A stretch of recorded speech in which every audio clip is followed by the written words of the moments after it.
ciyaarta ayaa ahayd mid xiiso badan waxayna labada kooxood ay soo bandhigeen kubad aad loo jeclaystay garoonka Wama Stadium ee ciyaarta ay ka socotay waxaa soo buuxdhaafiyay taageerayaal labada dhinac ahi labada kooxood ee ku kala ciyaaraya ciyaartoyda xaafadda Calan iyo xaafadda Faanole ayaa kulankani u ahaa mid dhinac walba uu doonay natiijo inuu gaaro waxaana qaybtii hore ciyaarta lagu kala baxay 2 gool iyo 1 oo ay guusha ay ku hogaaminayeen kooxda xaafadda Calanay qaybtii labaad ee kulankan oo sidii ka xiiso badnaa ayaa waxaa gool helay ciyaartoyda xaafadda Faanole taasoo ka dhigtay barbaro 2 gool iyo 2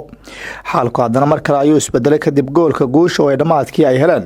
kooxda xaafadda Calanay taasoo natiijada ciyaarta ka dhigtay 3 gool iyo 2 oo ay guusha ay ku raacday kooxda xaafadda Calanay wiilasha kooxda xaafadda Faanole ayaa iska qasaariyay gool kulaad oo ay markaasi heleen qaybtii dambe ee ciyaartani macalinka kooxda xaafadda Calanay ayaa waxaan wax ka weydiiyay dhamaadka ciyaarta sida ay tahay dareenkiisa iyo waxa uu xigay kulankani ma santahay bahda TV-ga Jubbaland aad baa ma santahay maanta ciyaartan ku dheen warto ciyaartu waxeedaan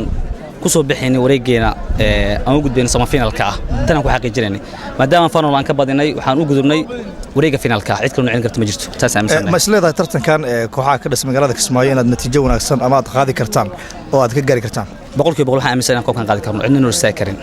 maxaad fariin u direysaan kooxaha kale ee idin ka hor iman doona waxaan fariin aan u dirayaa bahda sportska ee xaafadda Guulwade inay maxaa dhibcaha si diyaariyaan waxba dhibaato ay keenin macalinka kooxda ciyaartoyda xaafadda Faanole ayaa dhankiis guul daradan kadib waxa uu sheegay in nasiibka uu ka weecday waxaan jeclaa inaan maanta guul aan garoonkan kala tago marka guushii way ii noqoyday waana liiga badiyay game horena waa soo badiyay marka rajadeedu waxay tahay inaan soo baxo insha Allah kulanka kale xiga maxaad ka filaysaan inaad ku soo baxdaan kooxda Faanole maadaama aad tababariya ama macalinkii kooxda tahay anaga labada kulan aan lahayn waan dheelnay game-na waana laga badiyay game-na waan badinay rajadeena marka waxay ku xirantahay xaafadda Calaley iyo markay dheelaan xaafadda Guulwade haddii